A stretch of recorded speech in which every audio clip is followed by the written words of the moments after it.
तो पहला क्वेश्चन लेते हैं अमन से।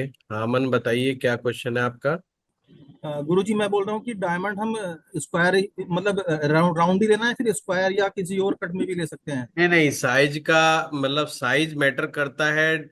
उसका शेप मैटर नहीं करती है। शेप ठीक मैटर है। नहीं।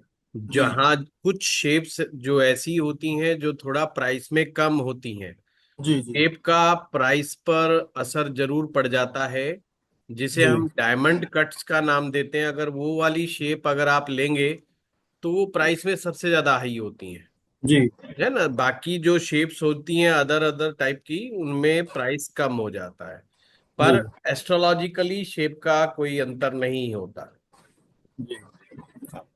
बस गुरुजी, नेचुरल नेचुरल लेना है, सीवीडी नहीं लेना है बस। नेचुरल लेना है, कोई सीबीडी नहीं लेना, कोई और तरह से चीजें नहीं लेनी है। जी। ठीक है, गुरु, थैंक यू गुरुजी। है ना। जी। हाँ, दूसरा क्वेश्चन लेते हैं ऋचा जी से। गुरु जी प्रणाम, आपको बहुत बहुत प्रणाम प्रणाम। Thank you so much.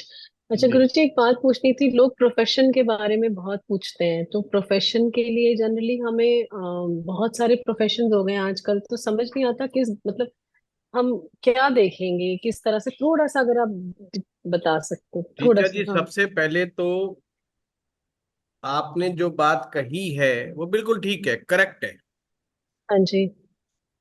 Exact profession बताने का रिवाज हमारे ज्योतिष शास्त्र में था ही नहीं। ये लोगों ने अपने आप ही बना लिया दिमाग में।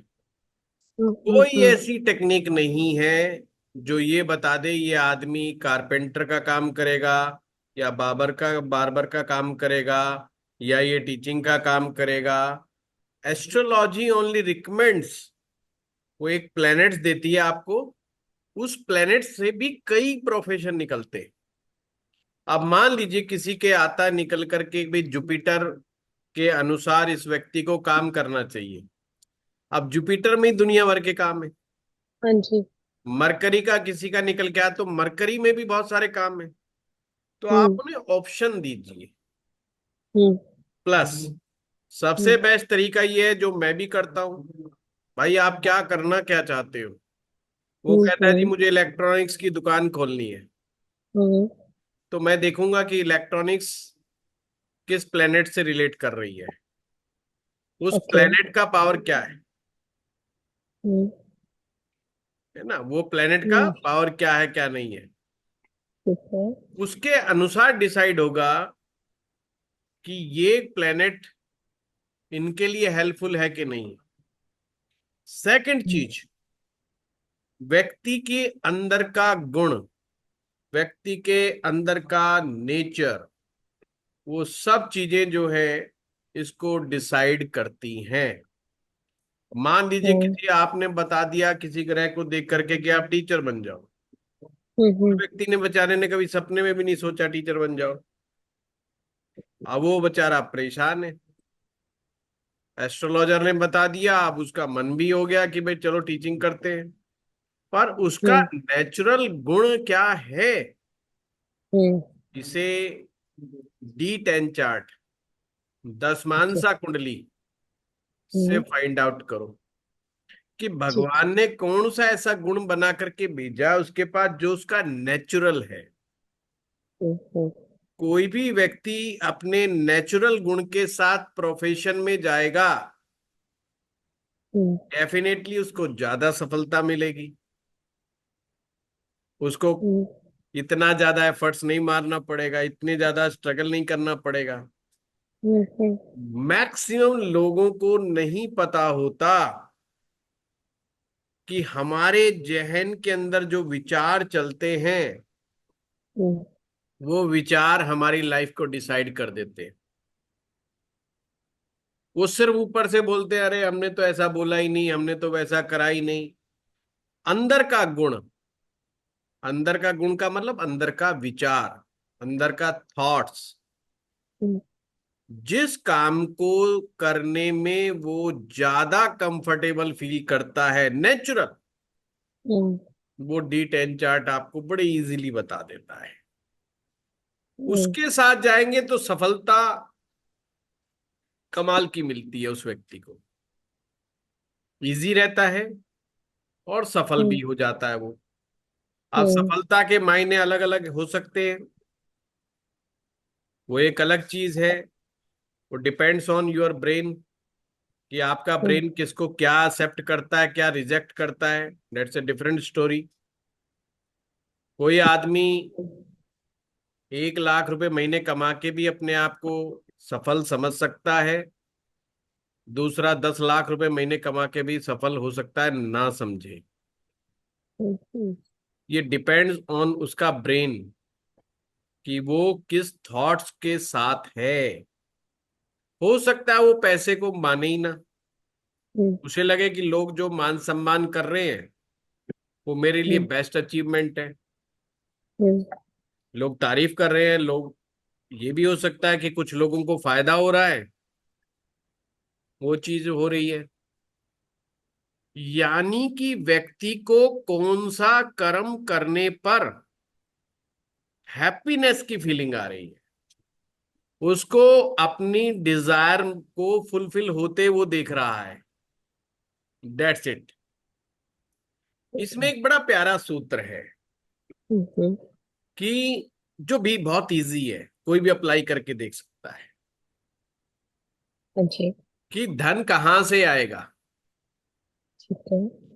धन का सोर्स क्या है, मतलब कहाँ से आएगा का मतलब ये नहीं फिक्स कि उसके पास आ रहा है, ऐसा नहीं। हम्म उसको कहाँ से आना चाहिए, मतलब कुंडली एक रिकमेंडेशन देती है। जैसे हम्म स्कूल में हम जाते हैं तो टीचर रिकमेंड करता है, भाई जो बच्चे जाते घर जा करके अपना होमवर्क करते हैं, डेली का काम करते हैं, वो बच्चे फेल नहीं होंगे। ये रिकमेंडेशन है टीचर की। जो हम्म बच्चे सिंसियरली पढ़ते हैं, जो बच्चे सेल्फ स्टडी करते हैं, वो फेल नहीं होंगे। अभी हम्म रिकमेंडेशन है। आप कितने हम्म बच्चे मानते हैं कितने नहीं मानते, डेट्स ए डिफरेंट मैटर।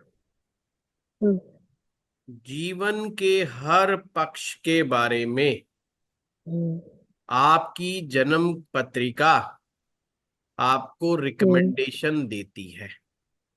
हम्म अब भगवान का आशीर्वाद ये होता है कि कुछ लोग जाने अनजाने मेरी उस रिकमेंडेशन के पीछे पीछे हो लेते हैं। हम्म कुछ हम्म लोगों को ज्योतिषियों का सहारा लेना पड़ता है। हम्म कुछ लोग इस चीज को कभी जिंदगी भर नहीं समझ पाते, हम्म जहां पे लक फैक्टर काउंट होता है। तो ये कैसे देखते हैं? तो हमें उसके लिए सोचना होगा, हमें धन चाहिए क्यों। हम्म हम कहते हैं धन कहाँ से आएगा, पहले ये तो देखो कि धन हमें चाहिए क्यों, हमारी डिजायर हम्म क्यों है ऐसी। धन का हमने करना क्या है, हम्म उपयोग क्या करेंगे हम लोग। हम्म तो हमारी जन्म पत्रिका के 11वें भाव पे पहुंच जाओ चुपचाप, हाँ। क्योंकि उसी के पास है fulfilment of desire, hmm expected gain लिखा हुआ है ना। हम्म हम्म बड़ा सिंपल है। धन हमें अपनी इच्छाओं की पूर्ति के लिए चाहिए। हम्म अब इच्छाएं सिक्योरिटी हो सकता है, स्टेबिलिटी हो सकता है, बच्चों के अच्छे एजुकेशन हो सकता है, अच्छी मैरिज हो सकता है, अच्छी हेल्थ हो सकता है, घूमना फिरना हो सकता है, अच्छा खाना हो सकता, कुछ भी डिजायर हो सकती है। जितनी भी तरह हम्म की डिजायर हैं हम्म उनको 11वें भाव से ही देखा जाता है। हम्म हर भाव की भी अपनी एक डिजायर होती है, डेट्स ए डिफरेंट मैटर। पर 11वां भाव उन सबकी डिजायर को अकुमुलेट करके बताता है कि भाई इस बंदे का ये है रूट कोज। एक आदमी 1 करोड़ रुपया चाहता है महीने का, दूसरा 1 लाख रुपए महीना चाहता है, और एक आदमी कहता है नहीं मुझे तो 10,000 रुपये भी मिलेगा, मेरा ये देखना राशन चल रहा है नहीं चल रहा। ये डिसाइड व्यक्ति का 11वां भाव करता है। अब 11वां भाव स्ट्रांग है तो उसकी एक्सपेक्टेशन स्ट्रांग है, कमजोर है तो उसकी एक्सपेक्टेशन कमजोर है। Simple game. मान लीजिए कि कोई, हम एग्जाम्पल लेते हैं, कर्क लगन का एक एग्जाम्पल लेते हैं। कर्क लगन में 11वें भाव का मालिक कौन बनेगा? शुक्र। समझो। अब यहां पर कर्क लगन वालों के लिए 11वें भाव का मालिक शुक्र जो है उसकी पावर डिसाइड करेगी कि इस बंदे की एक्सपेक्टेशन क्या है और वो करना भी क्यों चाह रहा है, वो भी बता रहा है। वो ग्रह अपने नेचर के अनुसार करेगा। हम्म। तो कर्क लगन का व्यक्ति का पहला कारण होता है धन कमाने का, वो होता है अच्छी मैरिज लाइफ। उसको लगता है अगर मैं पैसा ज्यादा कमाऊंगा तो मुझे सुंदर पत्नी प्राप्त होगी। दूसरा कारण होता है लग्जरियस लाइफ, क्योंकि वो चंद्रमा है ना, चंद्रमा को लग्जरी रिक्वायरमेंट होती है। हम्म। तीसरा होता है मन चाहे तरीके से घूमूं फिरूं आजादी के साथ, कि मुझे पैसे की कमी ना हो। अब देखो इसका ये नहीं है कि मेरे को सिक्योरिटी चाहिए, स्टेबिलिटी चाहिए, वो कुछ नहीं, नथिंग। पत्नी को खुश करना है, लग्जरी लेनी है और अपनी लाइफ को एंजॉय कैसे करना है। अब यही ग्रह देखो जाके कुंडली में बैठा कहाँ है। जहां पर भी बैठे हम्म। उसका बलाबल चेक करने के लिए मोटा मोटा नवमांश में चले जाओ हम्म। और फाइनल रिजल्ट प्राप्त करने के लिए D27 चार्ट के अंदर जाकर देखो कि शुक्र के हालात क्या हैं। ओके। D27 जो कह देगा that's a final, final case है वो। वहां शुक्र ने अगर स्ट्रेंथ दिखा दी हम्म। तो व्यक्ति को एक्सपेक्टेशन अच्छी होगी और वो अपनी हम्म। एक्सपेक्टेशन को फुलफिल करने के लिए हम्म। प्लान भी बनाएगा, मेहनत भी करेगा, दिन रात खराब भी करेगा, सब करेगा। ऐसे व्यक्ति को कोई ज्योतिषी बताए चाहे हम्म। ना बताए, वो हम्म। अपनी इच्छा पूर्ति के लिए हर तरह का हम्म। एफर्ट करेगा ही करेगा, रास्ता वो निकाल ही लेगा। दूसरा चीज, कुंडली में हमें ये सोचना है कौन सा ग्रह जहां बैठेगा उससे धन आएगा। तो बड़ा सिंपल है, आपकी कुंडली का शुक्र ग्रह जिस भाव में बैठा है, कुंडली की रिकमेंडेशन है कि वो भाव आपको धन देने में ज्यादा सक्षम है। अब देखो यहां पे बड़ा उलझ मत जाना, धन आप कई रास्तों से कमा सकते हो, पर कुंडली रिकमेंड कर रही है कि आपको धन आने का सबसे बड़ा जो सोर्स बन सकता है, पक्का गारंटी नहीं कर रहा, वो कहता बन सकता है, वो बनेगा जिस भाव में शुक्र बैठेगा। अब मान लीजिए वो शुक्र बैठ गया अष्टम भाव में किसी का, हम तमाम हल्ला मचा लें, जाने अनजाने में अगर वो व्यक्ति अकल्ट साइंस के साथ जुड़ गया, अष्टम भाव से जुड़ गया, अष्टम भाव की चीजों से जुड़ गया। अष्टम भाव से हम रिसर्च देखते हैं, ज्योतिष देखते हैं, तंत्र मंत्र देखते हैं, मनोविज्ञान देखते हैं, दर्शन शास्त्र देखते हैं। ये जितने भी सब्जेक्ट है, जितना इनके साथ कनेक्ट होता जाएगा और जितनी उसकी मास्टरी गेन करता रहेगा, मास्टरी गेन करना बहुत जरूरी है। ये नहीं कि सिर्फ चिपक गए तो हो गया, ना ना ना। ऐसा नहीं कि किसी ने शुक्र अष्टम में देखा हो ज्योतिष पढ़ने लग गया तो कामयाब हो गया, ना, ये सूत्र नहीं है। कुंडली बता रहा है कि देखो अष्टम भाव से अगर धन कमाने की कोशिश करोगे तो आप बहुत सहज और इजीली धन कमा पाओगे। अब आप में प्रश्न हो सकता है कि साहब ये शुक्र को क्यों पकड़ लिया, क्योंकि धन किस लिए चाहिए हमें। 99% लोगों के धन के कारण वही होते हैं जो शुक्र देता है। अच्छी लग्जरी लाइफ, अच्छा स्टेटस, सुंदर जीवन साथी। बढ़िया साथी चाहिए कि नहीं चाहिए। लड़का हो लड़की हो, पैसे क्यों कमा रहे हैं, लग्जरी एंड एंजॉय। तो शुक्र जहां बैठेगा उसका मकसद, यानी लग्जरी को, जीवन साथी को, इन सब चीजों को पूरा करने का मकसद शुक्र ही पूरा कर सकता है। अब यहां पे एक नई स्टोरी तैयार हो जाती है कि साहब शुक्र देगा कि नहीं देगा, अष्टम में तो बैठ गया। अगेन फिर सूत्र लगाओ जी, क्योंकि अगर हमें ज्योतिष में चीजों को समझने के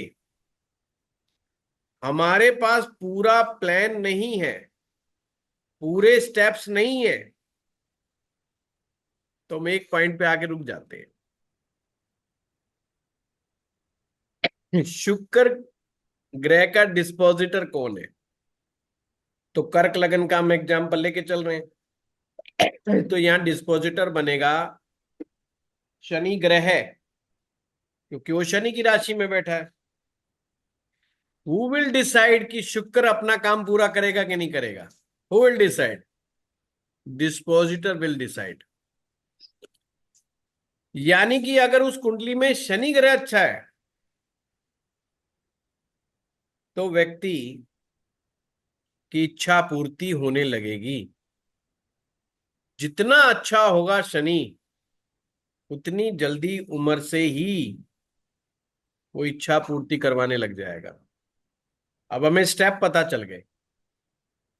अच्छा, जिनका कर्क लगन नहीं भी है, जिनको इच्छाएं नहीं, धन कहां से आएगा? शुक्र कुंडली के जिस भाव में बैठा है वो कुंडली की रिकमेंडेशन है। मैं फिर से रिपीट कर रहा हूं, ये जरूरी नहीं है कि वो वही कमाता होगा।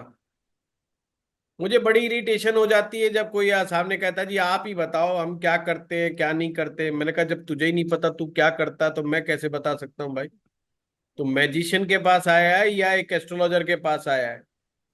कई कहेंगे जी बताओ हमारे कितने बच्चे हैं? भाई जाके घर में गिन ले। वैसे मैं बोलता नहीं हूं ऐसे, पर मन करता है ऐसा बोल दूं। इसका मतलब उन्हें एस्ट्रोलॉजी से कोई लाभ नहीं लेना, उनको एक मदारी चाहिए था, और ये मदारी फिर उनका अच्छा लाभ उठाते हैं। इंट्यूशन का काम, इंट्यूशंस का इस्तेमाल करो, चेहरे को पढ़ लो और दो बात चिपका दो अगले के साथ, और वो सटीक हो जाती हैं। 10-20 साल का एक्सपीरियंस के बाद चेहरा बोलने लग जाता है।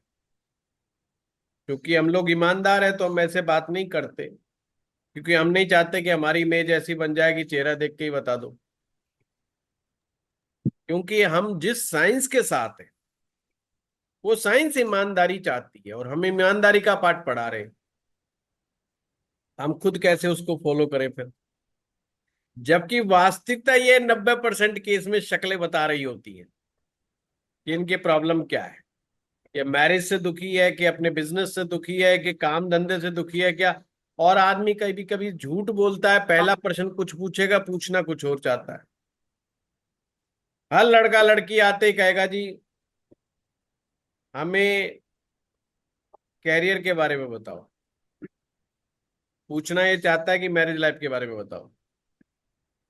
अब हम इन चीजों को कितना समझते हैं? हमें पता है बेंगो बेटे तू जा, ये तेरा सप्तम भाव और ये सब बिगड़े पड़े हैं, तेने आना घूम फिर के मैरिज पे ही है, और ते मैरिज का शब्द आते ही तू एक टांग के ऊपर खड़ा हो जाएगा। परंतु क्या है कि वो उस चीज को घुमा फिरा के ही पूछेगा। तो सिंपल सिंपल स्टेप्स, जिन्हें कुछ लोग टेक्निक बोल देते हैं एस्ट्रोलॉजी की, टेक्निक मिल जाने मात्र से कोई भी व्यक्ति बढ़िया ज्योतिष समझ सकता है। जैसे आपको आज मैंने टेक्निक दे दी, D1 में देखो, D9 में देखो, और D27 में चले जाओ। ये एक टेक्निक हो गई। अब वहां से पता कर लो कि मामला क्या है, आप एकदम चुटकियों में निकाल दें। अगर D27 में शुक्र पावरफुल आ गया तो शुक्र जिस जगह पे बैठा है, जिस भाव में बैठा है, उस भाव से रिलेटेड भरपूर धन देगा। मतलब फिर वो आपके घर का अंदर का कुआं नहीं होगा, फिर वो नदी होगी। ये घर के अंदर से ही नदी बह रही है, जितना चाहिए निकाल लो। कुछ लोगों को मैं कहता हूं कि तुम्हारे लिए जो लोन लिया है, लोन की टेंशन मत लो। कहते जी 1 करोड़ का लोन है। मैं कहता हूँ 5 करोड़ का क्यों नहीं लिया? बोला जी क्यों? मैंने कहा वो भी चुका दोगे। समस्या ये नहीं कि लोन ले लिया, समस्या जब आती है जब आप लोन नहीं चुका सकते। अब हमें ज्योतिष में देखना होता है कि लोन कौन व्यक्ति है जो नहीं चुका सकता। दो ग्रह, मंगल और शनि, अगर ये कुंडली में कमजोर है, दोनों में से एक भी कमजोर है, तो आदमी फंस सकता है। मंगल अच्छा, शनि अच्छा,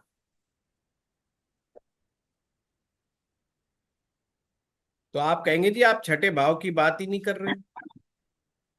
कि छठा भाव से तो कर्जा देखा जाता है, देखने की जरूरत ही नहीं छठा भाव। मन लगाने के लिए देखना तो देख लो। क्योंकि जिस व्यक्ति के मंगल और शनि दो ग्रह अच्छे हैं, उसका छठा भाव ऑटोमेटिक अच्छा है। बात ही खत्म। स्ट्रेंथ है, छठा भाव उसका स्ट्रेंथफुल मिलेगा ही मिलेगा। और छठा भाव जिसका ताकतवर है, वो लोन जितना मर्जी ले ले, बड़े आराम से चुकता कर देगा। डर काय का है? अब तो ज्योतिषी को केवल दशाएं देखनी है कि किस दशा के अंदर जाकर के वो लोन को चुकता करने की हिम्मत जुटाएगा। तो आप देखो कि पैसा वो कौन सी दशा में कमाएगा। अक्सर व्यक्ति लगन की दशा में पैसा कमाता है, चतुर्थ भाव की दशा में पैसा कमाता है, पंचम भाव की दशा में कमाता है, सप्तम भाव की दशा में कमाता है, नवम भाव की दशा में कमाता है, दसम में कमाता है। इन भावों की दशा में पैसा कमाते हैं। अब आप कहते हो ना जी मेरा को तो मेरा ही बताओ, मैं कौन सी दशा में कमाऊंगा, मुझे तो फिक्स दशा बताओ। तो बहुत सारे बता दिया आपने। तो भैया हिंदू लगन का इस्तेमाल कर लो। हिंदू लगन एक ऐसी टेक्निक है जो आपको बता देती है कि किस दशा में आप धन कमाओगे। स्टेप पता होना चाहिए, आपके पास हर क्वेश्चन का आंसर आ जाएगा। स्टेप नहीं पता तो फिर ज्योतिष भूल भुलैया है। फिर ज्योतिष भूल भुलैया है, फिर नहीं कुछ पता चलता। सिंपल है। अभी प्रश्न कहाँ से शुरू हुआ था, मैं तो यही भूल गया। प्रोफेशन से स्टार्ट किया। चलता ही जा रहा हूँ। हाँ प्रोफेशन प्रोफेशन से। से। तो प्रोफेशन मैं भी सोचने लगा ये प्रश्न था क्या, मैं जवाब किस चीज का दिए जा रहा हूँ। Thank you, thank you. तो चलो, अच्छी बात है। हम जब लाइव क्लास चलाते थे तो अक्सर ये होता था है? तो मैं स्टूडेंट को कहता था, अरे यार तुम बोलते क्यों नहीं तुम, मैं कहीं का कहीं। कहता है जी बोलने से तो मामला बिगड़ जाता है आपके बीच में, बोला और हाँ, आप कहानी इतना अच्छा खराब। बताते हैं। तो जो चल रहे हो चलने दो, जो मिल रहा है बढ़िया है। मैंने कहा हाँ वाह जी। भाई ठीक है। हाँ जी, थैंक यू। तो प्रोफेशन पहली बात तो दिमाग में बिठा लो। आप किसी को बैठते ही ये नहीं कह सकते आओ वकील साहब बैठो क्या हाल चाल है, मैंने कुंडली देख ली है, आप तो वकील ही हो, या आप जज हो, या आप डॉक्टर हो, या इंजीनियर हो। बहुत बारीक बारीक अंतर होता है कुछ प्रोफेशन में। वकील अच्छा बनने के लिए मंगल की जरूरत है, फौज में जाने के लिए मंगल की जरूरत है, सिक्योरिटी के अंदर जाने के लिए मंगल की जरूरत है, बाउंसर जन बनने के लिए मंगल की जरूरत है, अच्छा खिलाड़ी बनने के लिए मंगल की जरूरत है, टॉप मैनेजमेंट में रह करके मैनेजमेंट संभालने के लिए मंगल की जरूरत है, फायर का काम करने के लिए मंगल की जरूरत है, प्रॉपर्टी का काम करने में मंगल की जरूरत है किसी को ठोकना पीटना हो तो मंगल की जरूरत है, भाई धन उगाई का धंधा हो कि ला भाई पैसे है तो मंगल की जरूरत है, गली का गुंडा बनना हो तो मंगल की जरूरत है, शहर का गुंडा बनना हो तो मंगल की जरूरत है, शहर का लीडर बनना हो तो मंगल की जरूरत है। और नेता बनना हो तो मंगल की जरूरत है। अब देखो एक ही मंगल है, मैं कितने धंधे बता रहा हूं इससे। बिना मंगल की पावर के कोई आदमी लीडर नहीं बन सकता। अब हमारे हरियाणा में चुनाव है, तो अभी फोन आने लग गए हैं। तो मंगल कितने काम करवा रहा है। अब जरूरी थोड़ी हर एक में वो लड़वा रहा है। कई लकी फौजी ऐसे भी रहते हैं जिन्होंने कभी युद्ध ही नहीं लड़ा होता, पूरी अपनी रिटायरमेंट लेके आ जाते हैं मस्त। ऐसा थोड़ी जाते ही कोई मर जाएगा फौज में। और वही मंगल डॉक्टर बना देता है, वही मंगल सर्जन बना देता है। मंगल वही है। हमें इनके बारीक बारीक अंतरों को समझना है। वो अंतर केवल मंगल से नहीं आएगा कि मंगल किस भाव में बैठा है तो ये होगा ना। अन्य कौन सा ग्रह साथ में है जो साथ दे रहा है, उनके कंबों को पहचानो। वकील है, अच्छा वकील बन रहा है, मंगल अच्छा है जी। अब देखो वकील का नेचर क्या है, काम क्या है उसका। उसका काम है बोलने वाला। और आप देखेंगे जिनका मंगल स्ट्रांग होता है वो अक्सर कम बोलते हैं। पर वकील के लिए कम बोलने वाला मजेदार आदमी नहीं है। पहली बात तो अपना ग्राहक ही नहीं पटा सकता हो, है ना। कोई लेडीज आई, बोला जी मेरे को मेरा पति बहुत तंग करता है। बोला घुटने रगड़वा दूंगा तेरे पति के तो, है पिछले 7 पुश्ते याद दिला दूंगा। तू एक बार फाइल दे बस, ये बता दे बस तेरे को, इसको उल्टा टांग दूंगा मैं। और 10 बात ऐसी कह देगा, उसमें कॉन्फिडेंस आ जाएगा। बोले वकील तो यही बढ़िया है। कानून नहीं बताएगा कि इसका कद्दू नहीं बिगड़ना। जिस मामले पे तू कह रही है इसने ये कर दिया ये कर दिया, इसका कुछ नहीं बिगड़, कुछ नहीं कहेगा। फाइल मंगवा लेगा, जब केस कर देगा फिर धीरे धीरे पढ़ते खोलेगा धीरे धीरे। और जब वो नहीं कुछ होता दिखेगा, वो लेडीज लेडीज अक्सर गुस्से में धमका भी देती हैं, उन्हें पता है कि भाई कुछ बोलेगा नहीं। पर वो वकील बिल्कुल उल्टा पड़ जाता है। कहता तू क्या चाहती है इसको फांसी पे लटका दूं, इसने मर्डर कर दिया, इसने क्या कर दिया तेरा बता। अजी थप्पड़ पे मार दिया। फिर क्या हो गया, थप्पड़ मार दिया, थप्पड़ मार दिया, थप्पड़ कोई गोली चला दी तेरे ऊपर, उल्टा पड़ जाएगा। और वो सोचेगी बेचारी ये पहले क्या था। भाई वो तो टेक्निक थी लेने की। अगर उसको रियल में केस, जो जेन्युइन केस है, जब लड़ना पड़ता है तो उसको प्लानिंग और स्ट्रेटेजी बनानी पड़ती है। प्लानिंग और स्ट्रेटेजी वो राहु देगा। तो आपके नोट करते रहो कि मंगल प्राइमरी है, फिर मरकरी का अच्छा होना जरूरी है, और तीसरा राहु का अच्छा होना जरूरी है। 3 ग्रहों का ये कॉम्बिनेशन बन गया। इसका मतलब अभी वो वकील बनने के लायक हुआ है। पर कामयाबी कौन देगा, कामयाबी देगा शनि ग्रह। क्योंकि वो लॉ, कानून का ज्ञान भी तो होना चाहिए। खाली बोलने से, खाली स्ट्रेटेजी बनाने से क्या होगा। नॉलेज ऑफ लॉ, ये तो शनि से आएगी। आप कहते नहीं जी और बड़ा वकील बनना है, तो बड़ा वकील क्या होगा, जिसका शहर में नाम हो और लोग उससे वकील भी सलाह लें जब भी फंस जाए। तो वो कौन है, वो मास्टर होगा, वो गुरु होगा। और गुरु बनने के लिए गुरु की जरूरत है। सिंपल बात है। अब इसके अंदर से आपको जज बनवाना है। अब ये देखो जज के क्या गुण होते हैं। जज का कौन सा काम है जो नहीं करना पड़ता। जज को किसी प्लानिंग स्ट्रेटेजी का सहारा लेने की जरूरत नहीं है कि मुझे इसे फंसाना, इसे करना, नहीं।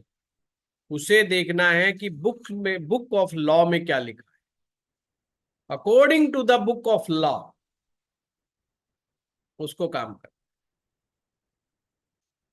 जज बंधा हुआ भी है बुरी तरीके से, और जज ओपन भी है बुरी तरह से।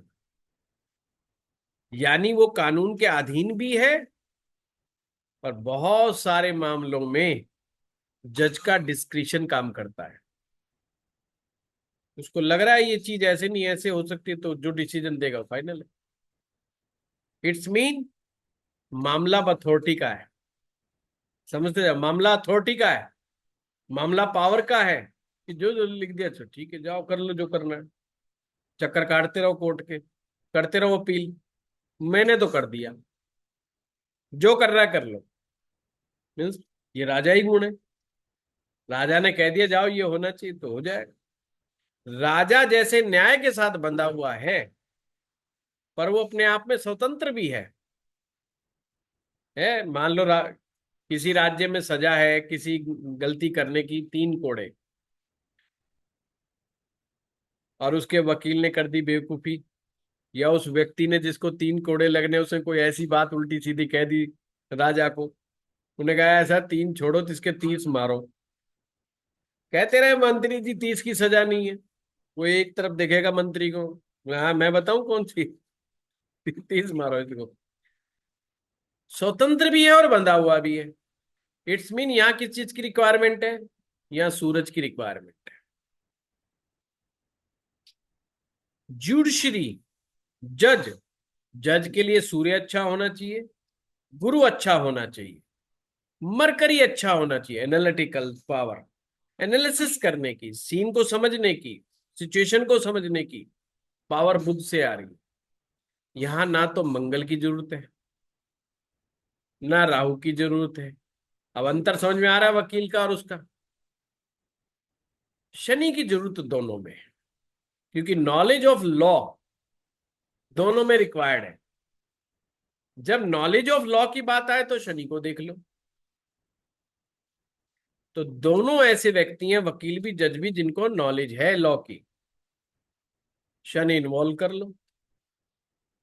सूरज, गुरु, बुध और शनि, इनकी प्लेसमेंट अच्छी होनी चाहिए, या ठीक भी कह सकते हो आप, ठीक होनी चाहिए। वो आपके को जुडिशरी में जा सकते।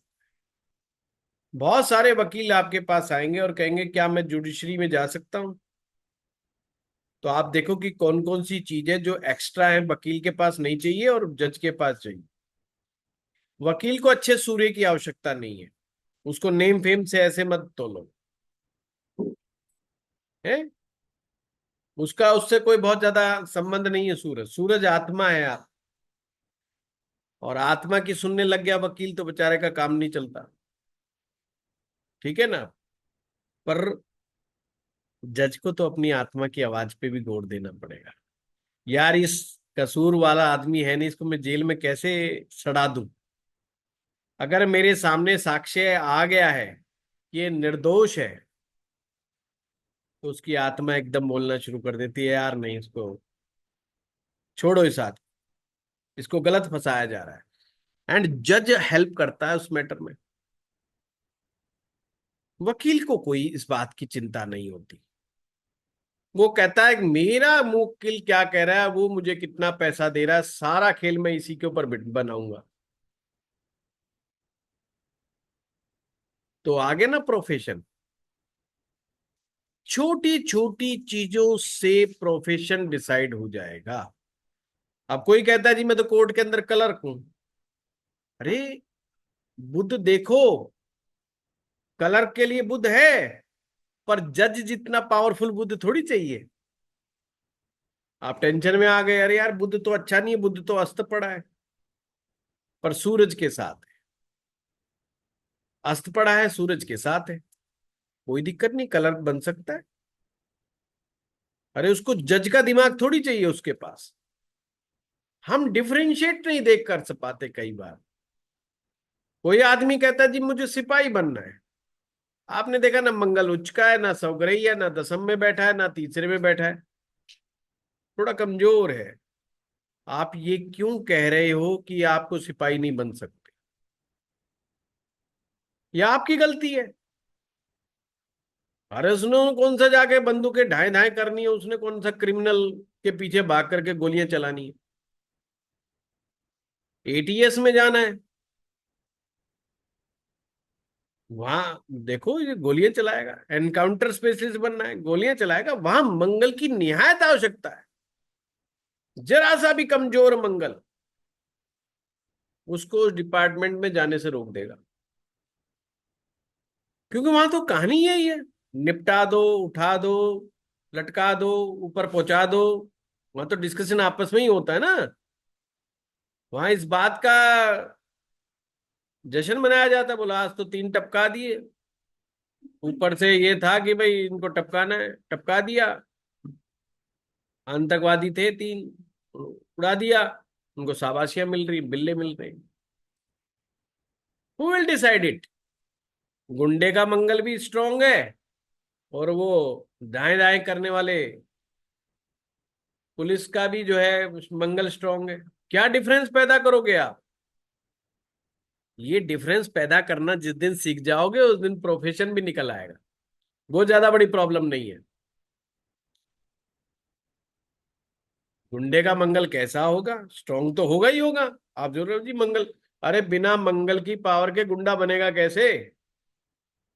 गुंडा बनने के लिए, चोर बनने के लिए, डकैत बनने के लिए तो बहुत ज्यादा साहस की जरूरत है, जो आम आदमी में होता ही नहीं।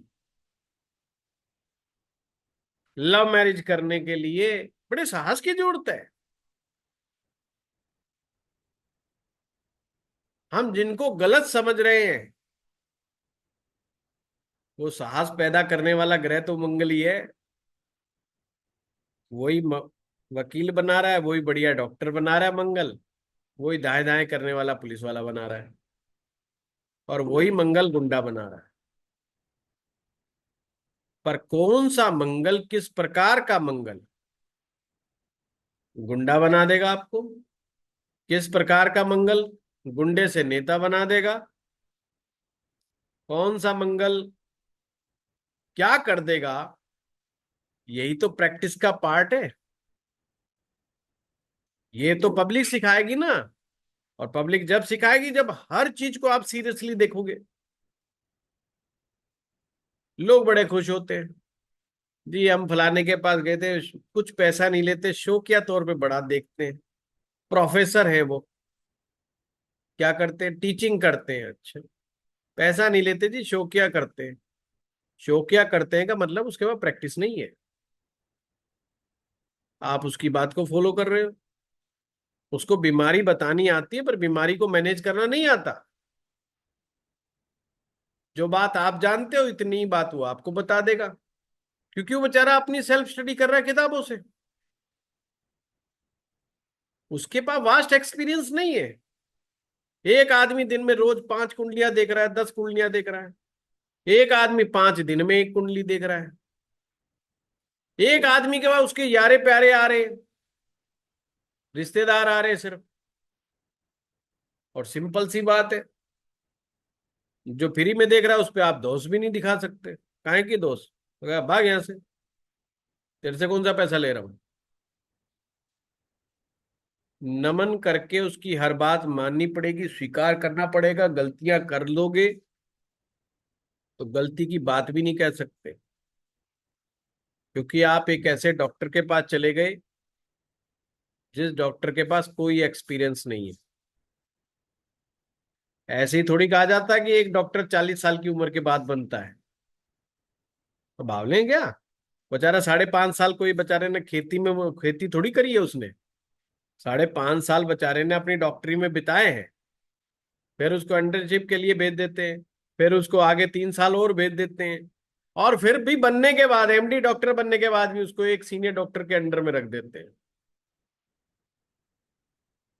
मैं कहता हूं ज्योतिषी का काम एक डॉक्टर से भी ज्यादा बड़ा काम है इस सब्जेक्ट को समझने के लिए।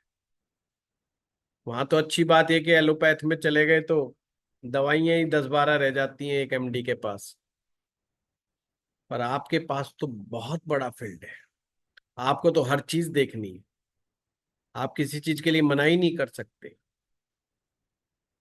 इसलिए मैं बार बार कहता हूं, जल्दबाजी मत करो। दूसरा कोई व्यक्ति ज्योतिषी कर रहा है और वो पैसा कमा रहा है, ये सोच करके ज्योतिष के फील्ड में कभी मत घुसो। ये देखो तुम्हारा दिल क्या कहता है, तुम्हारा इंटरेस्ट क्या कहता है, तुम्हारा नेचुरल गुण है या नहीं है। अगर तुम्हारा नेचुरल गुण है, और नेचुरल गुण पता चल जाता है, आदमी को अपनी लाइकिंग्स 2 मिनट में पता चल जाता है। आप आज की डेट में कुछ भी करते हैं, पर जब भी अखबार पे नजर जाती है आप राशियां पहले पढ़ते हैं, बजाय कि कहाँ बम फटा, कहाँ क्या हुआ। कहते हैं वो तो रोज का काम है यार, कहीं ना कहीं होगा। उसका सारी सीधी नजर जाती है राशियों पर, ज्योतिष के कॉलम पर। समझ में आ जाता है ये आपकी लाइकिंग है, आप कुछ भी कर रहे हो। और फिर आप एक रिटायरमेंट के बाद प्लान करते हैं यार ज्योतिष तो मैं सीख लूं। यू आर द बेस्ट, क्योंकि ये आपका इनर पैशन है। मौका लगा है, अब आप भरपूर सीखना चाहते हो, बहुत बढ़िया है। दूसरे के फाइनेंस को देख करके जोश में आके कूद पड़े। ये तो वही बात है, किसी मार्केट में गए, वहां मोमोज बेचने वाले 20 जने थे, बोला मैं 21वीं दुकान मैं खोल लूंगा। बोला क्यों? बोला यहाँ तो मोमोज ही मोमोज बिक रहे हैं। अरे कुछ और भी सोच ले यार। तो इनसे तेरे को 20 लोगों से कंपटीशन करना पड़ेगा तेरे को। या तो तुम उस इलाके में हो जहां पर तुम अकेले हो, या तुम उस इलाके में जितने भी बैठे हो सबसे नंबर वन हो, तो ही काम चलता है ज्योतिष का। ऐसे थोड़ी चल जाएगा कि ज्योतिष का बोर्ड टांग दिया आ जाएंगे, आ जाएंगे। वन टाइम गेम है, दोबारा कोई आएगा ही नहीं। अरे यार महामूर्ख आदमी कहाँ टकरा गया। मुझे हर रोज कोई ना कोई एक किस्सा सुनने को मिलता है कि हम फलाने के पास गए, उन्होंने ये बता दिया, वो बता दिया, फलाना बता दिया। मूर्खों वाले किस्से हम रोज सुनते हैं। अब वे बेचारे जो मूर्ख बन रहे हैं, वो बेचारे खुद भी मूर्ख बने हुए हैं, ऐसा नहीं वो दूसरों को बना रहे हैं। उन्होंने प्रॉपर स्टडी नहीं की। और हमारी माताएं बहनें तो बेचारी बहुत बोली हैं। अक्सर कुंडली मिलान के मामले में मंदिर वाले पंडित जी के पास गए थे, उन्होंने जी इतने गुण मिला दिए। उन्होंने बिल्कुल कहा जी आप तुरंत आंख बंद करके कर लो। मैंने कहा, उन्होंने कहा तुमने आंख बंद कर ली सचमुच? अच्छा कितनी दक्षिणा दी थी? पंडित जी कुछ नहीं लेते जी, हम 100 रुपए देते हैं तो 100 रुपए बेचारे रख लेते हैं खुश होकर के। मिठाई का डब्बा 100 रुपए बस जी। बहुत अच्छे आदमी हैं। तो अब किस लिए आए हो? अजी बन नहीं रही, तो ये पहले बताना चाहिए था ना। कैसे बनेगी मियाँ बीबी की दोनों की कुंडलियां बिल्कुल मिसमैच है। टोटल मिसमैच है कुंडली के अंदर, इतने बड़े बड़े फॉल्ट है। अजी हमें तो किसी ने आज तक बताया ही नहीं। ये क्या मतलब हुआ? अरे भाई तुम किसी अच्छे ज्योतिषी के पास गए कब? ये तो सोचो। ढूंढा तो वो जो शौकीनी तौर पे कर रहे हैं, ढूंढे तो वो जो बेचारे मंदिरों में बैठे हुए हैं, ढूंढे तो वो जो फ्री फोकट में बता देते हैं। आप ढूंढ तो ऐसे लोगों को रहे हो। मैं इन लोगों की बुराई नहीं कर रहा, पर मैं बता रहा हूं आप लोगों को, एक्सपीरियंस चेक कर। ये जो मैच मेकिंग का एक्सपर्ट है, वो मंदिर में बैठ करके नहीं बैठ सकता भाई, वो गुजारा नहीं कर सकता। हमारे देश में मंदिरों में बैठने वाले ब्राह्मणों के 98% मंदिरों के बैठ करके काम करने वाले ब्राह्मणों के हालात बहुत खराब है, बहुत खराब है। आप सोच भी नहीं सकते। अगर वो झूठ ना बोले तो उनके घर में चूल्हे ना जले ढंग से। मंदिरों की तनख्वाहें मैक्सिमम 12,000 15,000 रुपये महीने होती है। आप अपने घर पे एक चाय पिलाने वाला लड़का रख लो तो वो 12,000 रुपये से नीचे बात नहीं करता है। और वो मंदिर का पुजारी जो सुबह 5 बजे आकर के बैठ जाएगा और शाम तक और रात तक, जब तक मंदिर खुला रहेगा सेवा देगा, बीच में जब बंद होगा जब वो घर जाएगा, तो फिर वो बेचारा क्या करेगा? वो कथा ही तो कहेगा जा करके दोपहर में। मंदिर बंद होने के बाद वो सत्यनारायण की कथा कहेगा। सत्यनारायण की कथा ना हो तो उनका मतलब उन गुजारा ना चले, ये तो उनको रिक्शा चलाने पड़ जाए। 2% मंदिर ऐसे हैं पूरे देश में जहाँ के ब्राह्मण मौज में है। और वो मंदिर है जो बहुत फेमस है, जहाँ इतने लोग आते हैं, अमीर अमीर लोग आते हैं, 500 500 रुपये पंडित जी को कोई किधर दे जाता है, कोई किधर दे जाता है, पाठ पूजा का काम आ जाता है। अदरवाइज क्या है? आपने देख लिया तिरुपति बालाजी के, आ गई व्हाट्सएप के पर, देखो जी सोना पहन रखा है कितना। अरे भाई तिरुपति बालाजी का मंदिर तो एक ही है हिंदुस्तान में, कितने ब्राह्मण काम करेंगे वहां पर? ये नहीं दिमाग लगाया। चलो यार मंदिर खोल लेते। एक मेरे पास आया, बोले जी मंदिर खोलूंगा, कि वो कमाई बहुत है। पंडित नहीं था, दूसरा था व्यक्ति। अच्छा, बोला जी कमाई बहुत अच्छी है इसमें। मैंने कहा व्हाट्सएप का ज्ञान लेकर के आ गया। है? ऐसे नहीं हुआ करता है। तो किसी को देखो देख कुछ मत करो, प्रोफेशन डिसाइड करो, उसके नेचुरल गुण को पकड़ो, उसके प्लेनेट की पावर को पकड़ो, फिर उस बच्चे को डिसाइड करवाओ। तो आपको सारी जिंदगी दुआएं देगा। डिसाइड कराओ कि नौकरी अच्छी है या बिजनेस अच्छा है। कभी डिफरेंशिएट अपने दिमाग में मत करो बिजनेस वाले अच्छे, क्या है भाई, ये पॉडकास्ट पे जो आते हैं ना, रातों रात अमीर बनो और नौकरी के लात मारो और फलाने, ये सब बकवास है। ये बस दुनिया को बरगलाने के लिए बातें हैं। हमेशा ध्यान में रखो, कभी भी ज्योतिषी को पूर्वाग्रह से अग्रसित नहीं होना चाहिए। पूर्वाग्रह से मतलब पहले एज्यूम करके मत बैठ जाओ कि नौकरी खराब है कि धंधा खराब है, नहीं तो आप हर एक को मिसगाइड करोगे। मेरे पास कोई नहीं आती है, पहले ही बोले, बोले पंडित जी हमें तो जो है ना, पंडित जी ने मना कर रखा है, पार्टनरशिप नहीं करनी। मैंने कहा फिर मुझसे क्या पूछना है? बोला जी अब पार्टनरशिप का ऑफर आया हुआ है, पर मैं डरा हुआ हूँ, पार्टनरशिप मना कर रखी है मुझे तो। मैक्सिमम ब्राह्मण या पंडित या ज्योतिषी पार्टनरशिप को मना कर देते हैं, और उनसे पूछो कि लॉजिक क्या है मना करने के पीछे, और आप हैरान हो जाएंगे, उसमें से 99% लोगों को, बताने वालों को नहीं पता कि मैंने पार्टनरशिप क्यों मना की। क्योंकि दिमाग में बैठ गया कि पार्टनरशिप नहीं चलती। अरे बाबा रामदेव चला रहा भाई, है कितनी लंबी पार्टनरशिप चला दी अगले ने। आपने उसके सप्तम भाव को नहीं देखा, आपने D10 चार्ट के अंदर जाकर के सेवंथ हाउस को नहीं देखा, आपने पार्टनरशिप के ग्रहों को नहीं देखा जो पार्टनरशिप चलवाते हैं, और आंख बंद करके कह दिया पार्टनरशिप मत कर। ये हो रहा है मार्केट में। कारण क्या है? उनको बताने वालों को स्टेप्स नहीं पता है।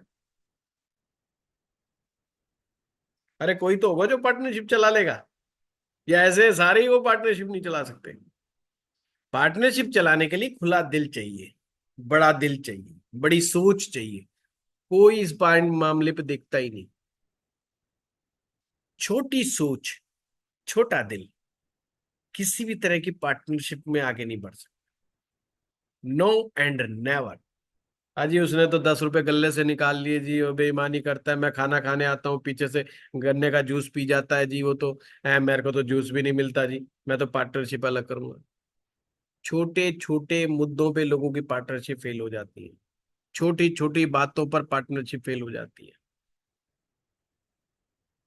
तो हमें इनकी खोज करनी पड़ेगी। पार्टनरशिप फेल होने वालों के मन को टटोलो, एक्सपीरियंस लो, और जिनकी पार्टनरशिप चल रही है उनके दिमाग और दिल को समझो। आपको पता लग जाएगा इसमें क्या हो गया।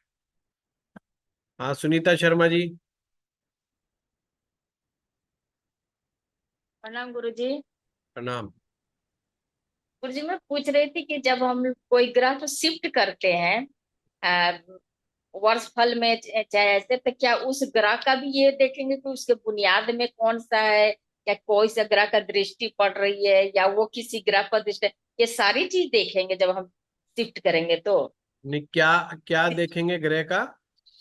जैसे मान लीजिए कि नहीं वर्ष फल नहीं, में कोई वर्षफल में क्या कह रहे हो आप, सिद्ध कि करेंगे? कोई ग्रह टक्कर का, मान लीजिए कि दसम में कोई ग्रह बैठा हुआ और पंचम में कोई ग्रह बैठा हुआ, अगर टक्कर मार रहा है तो उसे हम अच्छे भाव में ले जाना चाहते हैं, मान लीजिए नौम भाव में या पहला भाव में। तो क्या उस समय हम ये देखेंगे कि जब इस भाव में हम ग्रह ले जा रहे हैं तो उस पर उसका बुनियाद में कौन सी ग्रह आ रही है, या उस पर किसी बिल्कुल की दृष्टि बिल्कुल पड़? बिल्कुल अच्छा सुनीता इसको जी, तो हाँ बिल्कुल बिल्कुल, आप में जोश में आकर के बंदे ने कह दिया कि मैं तो अपने लौंडे को क्रिकेटर बनाऊंगा, पर दिमाग नहीं लगाया आपने। देखा यार, सचिन बड़ा पैसा कमा गया, विराट कोहली बड़ा पैसा कमा गया, लौंडे को सही कैरियर तो यही है, पर आपने देखा ही नहीं कि वो वहां तक पहुंचने का प्रोसेस क्या है। आप जब किसी ग्रह को, किस ग्रह की ऊर्जा को किसी भाव में शिफ्ट करते हो, तो उसके प्रोज एंड कॉन्स तो आपको देखने ही पड़ेंगे, फायदे क्या नुकसान क्या वो तो देखना ही पड़ेगा। केवल जैसे भाव लगन में चार्ट में हम बिठाने लोग से देखते हैं। केवल भाव में बिठाने से थोड़ी हो जाता है। अच्छा, लगन चार्ट के जिस तरह से हम लोग उसका देखते हैं एक एक पॉइंट, उसी तरह उसमें भी देखेंगे वर्षफल में भी शिफ्ट करते समय। बिल्कुल बिल्कुल बिल्कुल बिल्कुल। परमानेंट शिफ्ट धन्यवाद। करना है। परमानेंट का मतलब है कि आपको उसको दैनिक दिनचर्या का पार्ट बनाना पड़ेगा, तो ज्यादा ध्यान दो, जी। है ना। आपने मान लो पीला तिलक लगाना शुरू कर दिया और जी। परमानेंट लगाना शुरू कर दिया आपने। आपने बृहस्पति जी। को लगन पे तो ले आए, जी। पर बृहस्पति ये देखा कि राहु नवमी में तो नहीं बैठा। ये हम्म। क्या देखा, राहु पंचम में तो नहीं बैठा। ये हमने ध्यान ही नहीं दिया, हो गई कहानी खराब। ये तो हमने देखा ही नहीं कि उसकी बुनियाद में कौन बैठा है, उसका साथी ग्रह कौन बन रहा है कौन नहीं बन रहा है। ये सब पॉइंटों को मद्देनजर रखना चाहिए।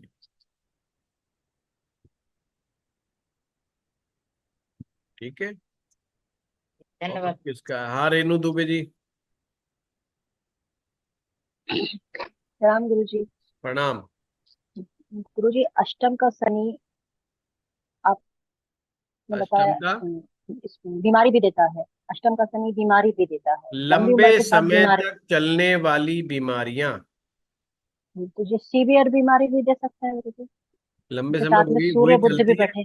बुखार थोड़ी 3 महीने चलता है। जैसे किडनी में दोनों किडनी खराब हो गई हो, या लीवर रेनू लीवर जी का तो मैं आपने क्या बताया कह रहा शुक्र हूँ, राहु से। ये लंबे जी। समय तक चलने वाले रोग है। लीवर खराब हो गया या फैटी लीवर हो गया तो ये 2 दिन में थोड़ी ठीक हो जाएगा। अगले और को छह सीवियर महीने बीमारी। कसरत करनी पड़ेगी। अच्छा भोजन, अच्छी डाइट, अच्छी नींद, अच्छे विचार, सब करना पड़ेगा। और फिर करने के बाद क्या होगा, अगर मान लो ठीक हो गया वो 6 महीने बाद, दवाई भी खा ली, एक्सरसाइज भी कर ली, डाइट भी कर ली, सब कर लिया उसने, पीछा छूट गया क्या। अब उसको मेंटेन करके रखना पड़ेगा।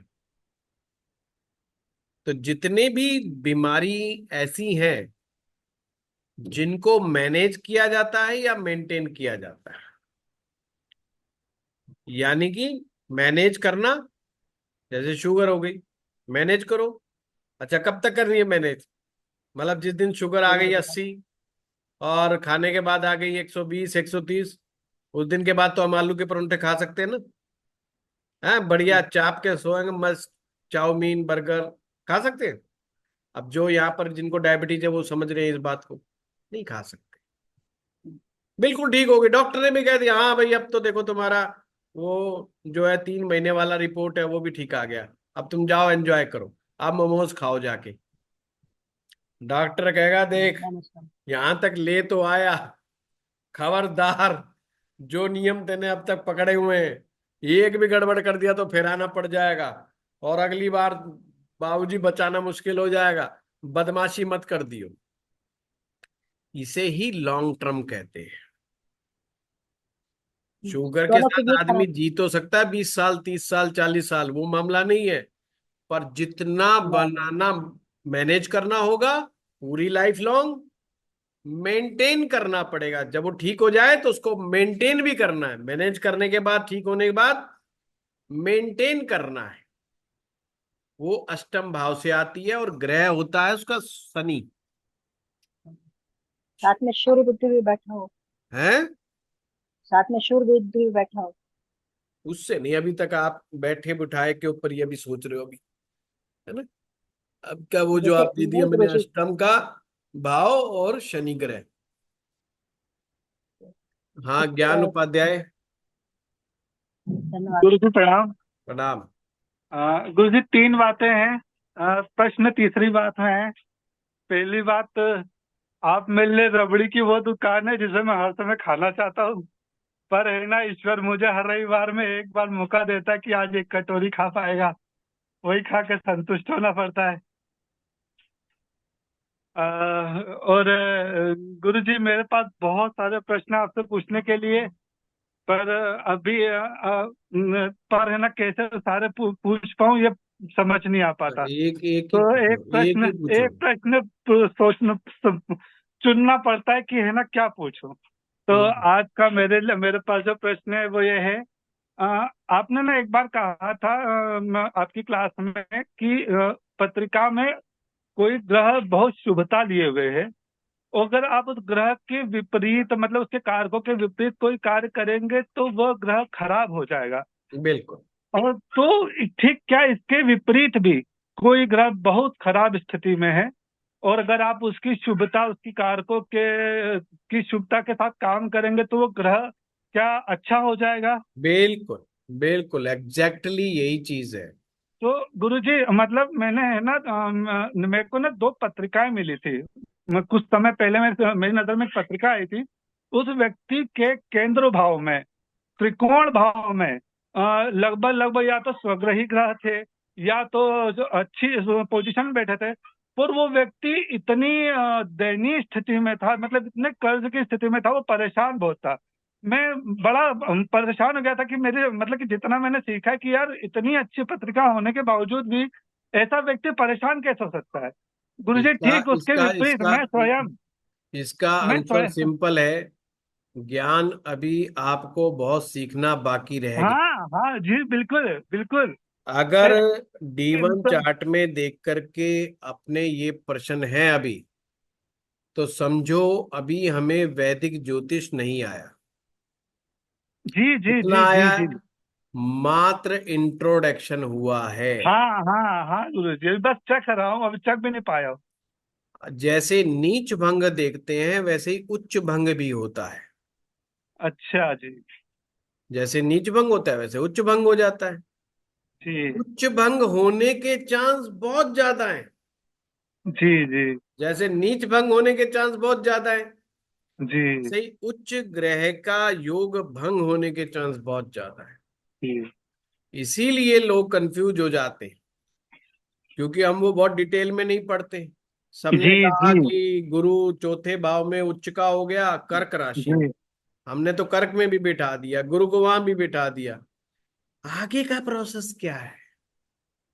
ये तो दिख रहा है। D1 is your illusion. ये तो इल्यूजन है, माया का पर्दा है। भगवान श्री हरि विष्णु जी ने भविष्य देखने की कला को टिपिकल बना दिया। हम सभी मनुष्यों की आंखों पर माया का पर्दा डाल दिया। ज्योतिषी की आंखों पर भी माया का पर्दा होता है, और वो पर्दा जब खुलता है जब वो गहरे बैठ जाता है। क्यों कहते हैं कि ज्योतिष विद्या के लिए गुरु निहायत आवश्यक है। गुरु के साथ श्रद्धा भाव रखना आवश्यक है। लोग करते कोर्स ले लिया, भाग लो। भाग लो कहाँ जाओगे? भाग के लौट के वहीं आना है, कहीं नहीं भाग सकते। यूट्यूब से पढ़ लो, हो गया। पढ़ लो, कुछ हो जाए तो हमें बता देना। गुरु बनाना पड़ेगा, एक गुरु पर मन टिकाना पड़ेगा, उसके साथ जीवन भर चलना पड़ेगा। अरे क्यों? हमारी पुरानी पुस्तकें पढ़ के देखो आप, लिखा होता है ये गुरु गम्य ज्ञान है। क्यों ऐसा लिखा ऋषियों ने गुरु गम्य ज्ञान है? अगर ये ज्ञान में सिर्फ टीचर की आवश्यकता होती, 20 लाख लोग ज्योतिष की प्रैक्टिस हिंदुस्तान में कर रहे हैं, जिसमें से मेरा मानना 90% को आता नहीं है। इसीलिए हम जैसे मौज कर रहे हैं, बाकियों को तो आता ही नहीं है। हाँ, समझ रहे हो? इसलिए हम मौज कर रहे हैं, हमारे नखरे हैं। कल देखेंगे, परसों देखेंगे, नहीं देखेंगे। बाकी तो इंतजार कर रहे, कोई क्लाइंट आ जाए बस पकड़ के खींच लेंगे अंदर। समझ रहे हो बात को? तो वो है कि आप कितना डीप जा करके समझते हो। ये कुछ भी नहीं है। ये जो आपका प्रश्न है, ये नहीं नहीं तो मैं ग्रहों मेरे की मैं यही स्ट्रेंथ अभी देखनी नहीं नहीं आई। गुरु जी। हाँ, मैं है ना मैं स्वयं मैं है ना पहले जब अपनी पत्रिका किसी को दिखाता था तो मैंने मैंने शुरुआती बहुत समय पहले ना किताबें पढ़ी थी, वहां पे मैंने बेसिक बेसिक चीजें पढ़ी थी। तो वो पत्रिका मैंने जब देखी थी तो वो प्रश्न मेरा तब का था, वो मेरे मन में प्रश्न तब का था। फिर मैंने अपने स्वयं की पत्रिका थोड़ी बहुत देखी, मेरे छठे में, आठवें में, 12वें में और तीसरे में ही सारे ग्रह हैं। फिर भी मैं आपसे मिल पाया हूँ। और तो मुझे ऐसा लगता है कि कहीं ना कहीं है ना, मुझे स्वयं से ज्योतिष सीखना चाहिए कि मैं किसी और पे भरोसा ना करके मैं स्वयं से जानूं कि सच क्या है, क्योंकि जो दिख रहा है वो असली सच नहीं है। और अंदर की गहराइयां हैं, जब तक उतर के ना देखी जाए समझ नहीं आएगी। नहीं तो मुझे अच्छे गुरु कैसे मिलते हैं, मेरे को क्यों उससे ये सीखने की बुद्धि आती कि मैं अच्छी चीज सीखूं। दरअसल क्या है कि अगर हम दिल से फलित ज्योतिष में कराना चाहूं तो मुझे लाइक माइंडेड स्टूडेंट नहीं मिलते। सब लोग सिलेबस की पूर्ति के चक्कर में पड़े रहते हैं। उस चक्कर में मेरा भी फिर दिमाग घूम जाता है। मैंने कहा अच्छा लो जी, सिलेबस ही लेने दो इनको। वो बात अलग है कि मैं सिलेबस बेस्ट तरीके से कराता हूँ, वो एक अलग बात है, उसमें कमी नहीं आने देता मैं कहीं पर भी। पर फिर भी इतने कोर्स कराने के बाद ही मुझे लगता है मैं दिल से जो करना चाहता हूँ कर नहीं पाता हूँ। कई बार ऐसा फीलिंग आती है। अभी हमने डिविजनल चार्ट कोर्स करवाया, अभी कल परसों ही खत्म किया हम लोगों ने। 21 क्लास का प्रॉमिस था, 21 क्लास, 32 बैठी है। और अगर स्टूडेंट डिमांड ना करते, उन्होंने कहा जी ये रह गया वो रह गया, मैं समझ गया मगर अभी तक दिमाग में कोर्स है, मैं भग लिया। जितनी डिमांड करी थी पूरा कर दिया, लास्ट के अंदर हुआ ऐसा। उससे पहले आप सोचो, जब हमने कोर्स डिजाइन किया था वो 18 से 19 क्लास का था, तो हमने 21 कर दी भी, चलो एक आध दिन ऊपर नीचे कोई बात नहीं, अपनी आदत को देखते हुए। और 32 की। इसका मतलब कुछ ऐसे टॉपिक्स पे भी चर्चा चली जो हमारे कोर्स में इन्वॉल्व नहीं थे। जो स्टूडेंट की जिज्ञासा थी वो हमने पूरी करने का प्रयास किया, गिनती नहीं करी। ऐसे कभी जरूर मैं फलित कराऊंगा, और जिसमें इस तरह की चीजों को डील किया जा सके विद एग्जाम्पल्स। अभी पता नहीं है जूम मीटिंग का ये व्हाइट बोर्ड कैसा बना दिया, मेरे से तो चलता ही नहीं है। पहले पहले वाला बहुत आसान था, वो कहते हैं बड़ा हाईटेक बना दिया। मेरे समस्या हो गई मेरे साथ, नहीं पहले फटाफट मैं बना दिया करता था उस पे। अब वो बनाता हूँ कुछ का कुछ हो जाता है, वो लिखा ही नहीं जाता है। एग्जाम्पल चार्ट में ही बड़ी दिक्कत आ रही है ना। तो वो भी एक चीज है। तो अब मैंने उसके लिए कुछ सोचा है कि भाई मैं पहले से ही पीपीटी तैयार कराऊं कुंडलियों की, है तो कुंडली को स्टेप्स कैसे सीखा जाता है। जैसे अभी मैंने बोलने में तो बोल दिया, D1 देखो, D9 देखो, D27 देखो, या D1 देखो, D9 देखो, D10 देखो। स्टेप्स तो मैंने बोल दिए, पर एक एग्जाम्पल चार्ट्स के साथ आने में थोड़ा और लोगों को इंटरेस्ट आ जाता है, स्टूडेंट्स को ज्यादा इंटरेस्ट आ जाता है। वो मैं समझ पा रहा हूँ इस चीज को, तो मैं कोशिश करूंगा जरूर, कभी प्रभु ने मौका दिया तो। हाँ, अक्षय भंडारी जी। हाँ जी, राम राम पंडित जी। राम राम। सर, बात शुक्र ग्रह के बारे में ही आ रही है। दो हाँ, सिचुएशन है, एक वृषभ लगन है, एक मिथुन लगन है। ठीक है। 5वें घर में शुक्र, एक में नीच का हो जाएगा, पहले एक में पहले उच्च का हो जाएगा। पहले अक्षय, पहले आपका नाम क्या है? अक्षय नाम है आपका? नहीं नहीं, मेरा नाम नीरू है। नीरू जी, मुझे प्रश्न बोलो बस, सिचुएशन मैं अपने आप पूछ लूंगा। अच्छा जी, प्रश्न ये है कि एक में उच्च है, एक में नीच है, फल किसमें उत्तम मिलेगा या नहीं मिलेगा? D1 से नहीं पता लगे। नक्षत्र, मिथुन लगन वाले का नक्षत्र स्वाति नक्षत्र है और दूसरे गलत का गलत हस्ता स्टेप, नक्षत्र है, गलत लेकिन वो गलत नीच का है। गलत। नीरू जी गलत स्टेप पकड़ के बैठे हो। जाना जयपुर, अपना सोना रोड के ऊपर गाड़ी दौड़ा दी। अच्छा। मैंने क्या कहा, एक लाइन में कहा D1 चार्ट से नहीं पता चलेगा अगर आप वैदिक ज्योतिष से समझना चाहते हो तो। लाल किताब ओके। में केवल D1 से पता चल जाएगा।